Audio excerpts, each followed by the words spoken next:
proyecto, de lo contrario seguiríamos hasta las 9 de la noche para agotar el tiempo que laboralmente se nos permite en la Asamblea Legislativa con ujieres y otros miembros del personal de apoyo. Inicia el uso de la palabra la diputada Patricia Mora Castellanos. Continúa, doña Patricia, le quedaron el día de ayer 22 minutos de sus 30 minutos. Muchas gracias, señor presidente. Muy buenas tardes, compañeras y compañeros diputados. Voy a intentar no contribuir en demasía a ese alargamiento ingrato de la sesión. Sí quiero iniciar mi intervención esta tarde aludiendo además a un asunto que aquí se ha estado tratando ahora en el control político, y es la urgencia, la necesidad, la conveniencia que nuestro Parlamento y en general que nuestra vida política tiene de conseguir acuerdos entre fuerzas políticas. Y en ese sentido, yo quiero aludir a lo que el diputado Ronnie Monge ya mencionaba.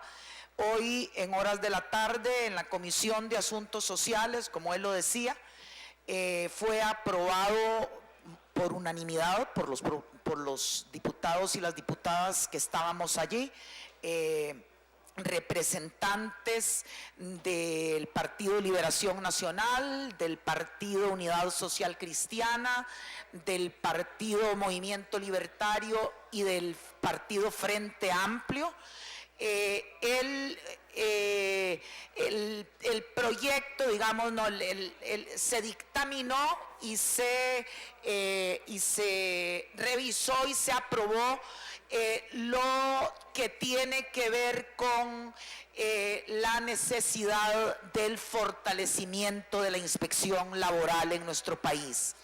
Esto que para nosotros es un motivo de enorme satisfacción, se consiguió fundamentalmente por un paciente, laborioso e inteligente proceso de negociación y acuerdo con el despacho de la diputada Sandra Pisk, para la cual yo hoy dije tengo grandes muestras de respeto, de admiración por lo que considero son los móviles de su accionar político. Todos tenemos claridad que la inspección laboral es un instrumento básico para hacer realidad el derecho de todas las personas trabajadoras de nuestro país para acceder a un trabajo decente y digno. Y en ese sentido, la modernización y el fortalecimiento de estos mecanismos de inspección terminan resultando indispensables. Eso no quería dejar pasar el momento, aprovechando que para hoy tenía yo oportunidad del uso de este micrófono. El Partido Frente Amplio irrumpe en la vida política como una fuerza que se propone, en conjunto con las organizaciones sociales y cívicas, que intentan construir una Costa Rica más democrática, más justa, más honesta, quizás más respetuosa con el medio ambiente y más identificada con nuestra identidad cultural, colocar en un primer plano la solidaridad con nuestra clase trabajadora, con su lucha por conseguir condiciones de vida y de trabajo más dignas, que lleven mayores cuotas de felicidad y de bienestar a esos hogares, que constituyendo la gran mayoría de nuestra sociedad y los que más contribuyen con su trabajo honesto a levantar la producción y la riqueza de la nación, han venido siendo los más castigados por las políticas económicas y sociales que en Costa Rica se han implementado en las últimas décadas. Ese, podríamos decir, es el horizonte utópico que el Frente Amplio comparte con miles de ciudadanas y de ciudadanos de nuestro país. Y es precisamente desde allí que hoy, que dispongo de un ratito más de 5 minutos, que deseo dejar planteadas por lo menos 3 situaciones que me parecen demostrativas y ejemplificantes de lo que vivimos. Me refiero, en primer lugar, a lo que podríamos calificar de un verdadero festín montado en la banca pública. En segundo lugar, a la violación de lo que establece en su artículo 78 la Ley de Protección al Trabajador. Y en un tercer lugar, al irrespeto a lo dispuesto en el artículo 74 de la Ley Constitutiva de nuestra Caja Costarricense del Seguro Social. Estamos ante 3 situaciones que nos hablan de la instalación en nuestro país de un sistema que se brinca todos aquellos preceptos fundantes de nuestra Carta Constitucional. Carta que hemos construido entre todas y entre todos, que no es patrimonio de ningún partido en particular. En esa carta se conjugan las aspiraciones de diversas corrientes políticas e ideológicas que supimos en algún momento de nuestra historia firmar un pacto social que llevó a nuestro país a ocupar elevados niveles de desarrollo humano. Esa es una conquista histórica que no debemos perder ni permitir que se debilite. Nuestro orden constitucional no está en crisis y él nos permitiría, si lo respetamos, profundizar en una vía democrática de desarrollo. Pero lo que se ha venido profundizando en nuestro país es la contradicción entre esos valores y normas constitucionales con la corriente económica neoliberal. A esta corriente, como ya lo hemos dicho varias veces en este plenario, le estorba nuestro marco constitucional. Cada derecho consagrado en la Constitución o en el amplio andamiaje normativo que existe en Costa Rica es considerado como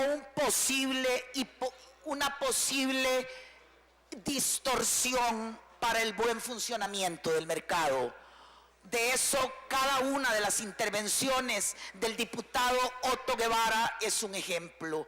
En su última intervención aludió a que el principal obstáculo para que el negocio inmobiliario en este país sea floreciente es la defensa de nuestros recursos hídricos.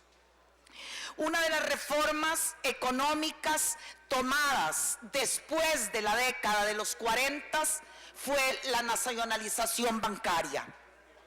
Se le consideraba un instrumento para administrar el dinero de todos en función del desarrollo y de la cohesión social. Los resultados de un buen funcionamiento de la banca no se medían fundamentalmente por el monto de sus ganancias, sino por los logros en su contribución al bienestar general. En este sentido, hay que decir que eso constituía un estorbo para el funcionamiento sin trabas del mercado. Por eso, y aquí voy a leer un pequeño párrafo de un periódico Universidad que hizo las denuncias a finales de enero de este año, se dice que entre el 2006 y el 2012, 3 bancos del Estado repartieron casi 100 mil millones de colones provenientes de sus ganancias. En el caso del Banco Nacional, ese sistema de incentivos pagó bonos especiales de productividad para la alta gerencia, que en el 2012 distribuyó 518 millones de colones entre 19 jerarcas, lo que equivale a un promedio de 27.2 millones para cada uno.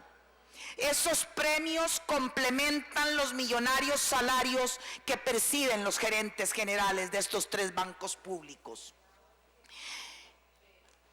Pasemos al segundo tema que me ha parecido importante comentar, el del incumplimiento por parte de las entidades estatales de lo que se le exige en el articulado de la Ley de Protección al Trabajador. Aquí hay otra cosa que estorba.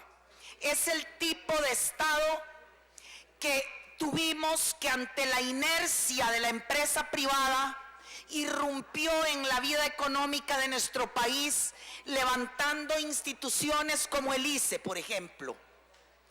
Hoy estorban las políticas públicas con fines sociales. Hoy se quiere dejar todo en manos del mercado y reducir nuestro Estado a su mínima expresión. Las informaciones puestas en la prensa nacional dan cuenta de niveles altísimos de incumplimiento de parte de las instituciones estatales con las obligaciones establecidas en el artículo 78 de la Ley de Protección al Trabajador. De acuerdo con esa normativa, las empresas públicas están obligadas a trasladar entre un 5 y un 15% de sus utilidades con la finalidad de contribuir al sostenimiento financiero del régimen de invalidez, vejez y muerte. Esta transferencia de utilidades podría beneficiar a 200,000 personas. Esta legislación, como todos sabemos, fue aprobada en el año 2000 como parte del proceso de concertación nacional impulsado por don Miguel Ángel Rodríguez. Pero no obstante, el pago de dichos recursos nunca lo hicieron efectivo las instituciones que están obligadas a ello. Frente a eso, el exdiputado José María Villalta demandó al Estado en el 2011 y por lo tanto en el 2014 el Tribunal Contencioso Administrativo obliga al gobierno de doña Laura Chinchilla a elaborar una reglamentación específica para dicho articulado y así poder honrar la deuda con la Caja. Lo posterior ha sido un completo viacrucis. La Caja esperaba recibir en el 2014 la suma de 9,000 millones de colones, pero solo recibió 2,837 provenientes del Banco Nacional, del de Costa Rica, de Bancrédito y de Correos de Costa Rica. Los bancos se resistieron a cancelar la obligación con la Seguridad Social y recurrieron a la Sala Constitucional, que rechazó sus pretensiones, frente a lo cual tienen demandada a la Caja por ese cobro. Pero ojo, el argumento para justificar el no pago de esa contribución establecida en aquel proceso de concertación. Se dice, los bancos públicos estatales hoy no pueden trasladar sus utilidades a la Seguridad Social porque esto los colocaría en desventaja frente a la banca privada, poniendo en peligro su estabilidad. A propósito de esto, de lo perverso de la situación, de lo perversa de la situación en la que ha caído la institucionalidad costarricense después de haber privatizado con la aprobación del Tratado de Libre Comercio sectores importantes. A propósito de lo que mencionaba en cuanto a el proyecto de ley para fortalecer la inspección laboral, cuando se hicieron las consultas debidas, se consultó al Instituto Nacional de Seguros, institución que después de haber sido orgullo de nuestro país en América Latina, hoy también se la tiene que jugar en el mercado de en la libre competencia. ¿Y qué responde el INS? Responde en los mismos términos que respondió la banca. Nos dice que en virtud del nuevo escenario que se plantea desde el 2010, ellos no pueden ya considerar como competencia suya el colaborar en la inspección de las condiciones de vida de los trabajadores. No pueden asignar recursos en esa dirección, porque asignar recursos en esa dirección es ponerse en desventaja en la competencia. Y es de tanta contundencia su argumento, doña Sandra está aquí de testigo, que se dejó al margen, se borró del proyecto de ley la intervención del INS. Las otras empresas públicas las otras que se han negado por los mismos motivos a cancelar el monto que les corresponde son el ICE, el INS y Recope. Ambas instituciones, el ICE y el INS, argumentan lo mismo, que la apertura de los mercados de telecomunicaciones y seguros los obliga a capitalizar las utilidades para poder competir.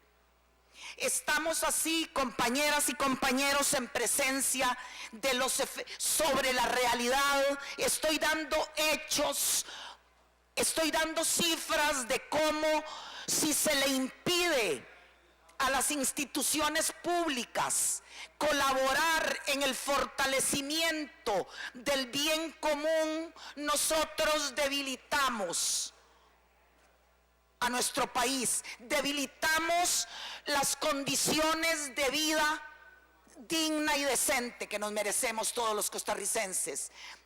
Pero sí, para felicidad de los que así lo desean, estamos engrosando las filas de aquellos países que todo lo han abierto a esa libre competencia. Estamos en presencia de lo que se ha llamado la gran contrarreforma social. Es el efecto de las aperturas privatizantes que empezaron con la ruptura de la nacionalización bancaria y que de alguna manera tuvieron un punto alto con la firma del Tratado de Libre Comercio con los Estados Unidos. Hoy los bancos y las empresas estatales en Costa Rica asumen que su fin último es obtener ganancias para hacer crecer su patrimonio y así poder competir con éxito en los mercados. Pero esto las obliga a olvidarse de los principios que parece que han fortalecido nuestro tejido social, y es el que ha caracterizado a nuestro Estado social de derecho. Esta situación que desde el Frente Amplio no nos cansaremos de denunciar para intentar detenerla, hace que nosotros hoy hagamos desde aquí un llamado vehemente a estas instituciones para que de alguna manera intentemos detener esa carrera cuesta abajo y poder revertir estas políticas que hoy debilitan a nuestro Estado. El tercer aspecto que quería yo hoy comentar para terminar es la interpretación errónea que la Contraloría General de la República ha hecho del artículo 74 de la Ley Constitutiva de nuestra Caja Costarricense del Seguro Social.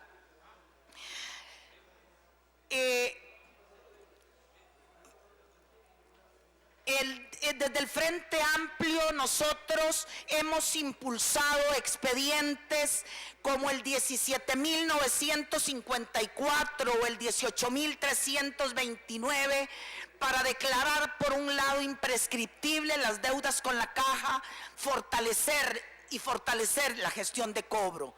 Y como parte de ese trabajo en defensa y el fortalecimiento de nuestra seguridad social y en especial de la Caja, en nuestra labor de control político hemos puesto atención en esta interpretación arbitraria de la que les hablaba. El artículo 74 de la Ley Constitutiva de la Caja impone sobre los patronos que quieren participar en los concursos con el Estado la obligación de estar al día en sus contribuciones con la Seguridad Social. Sin embargo, la Contraloría ha hecho una interpretación ilegal y arbitraria de esta norma. La redacción actual de ese mencionado artículo fue el fruto de una iniciativa presentada en esta Asamblea Legislativa por el exdiputado José Merino del Río, quien en el 2006 presentó a consideración de este Parlamento el expediente número 16.209 con esa finalidad. A pesar de lo claro que es ese artículo en el sentido de la obligación aludida para el caso de los patronos que quieran participar de concursos, la Contraloría consideró que la obligación es solamente aplicable al momento de la adjudicación de los contratos y no desde el momento mismo de la apertura del concurso. Esto, como se observa, contraría el espíritu del artículo 74. El artículo de Marras es claro en cuanto al requisito de encontrarse al día con la caja para aquellos que quieran participar, así lo dice. La Contraloría hizo una interpretación laxa de la norma que flexibiliza dicho requerimiento. Y en este sentido, pareciera decirle a los patronos morosos: mire, usted quédese ahí, participe, y solamente en el caso de que sea favorecido con la licitación, lo obligaremos a cumplir con la puesta al día de sus obligaciones.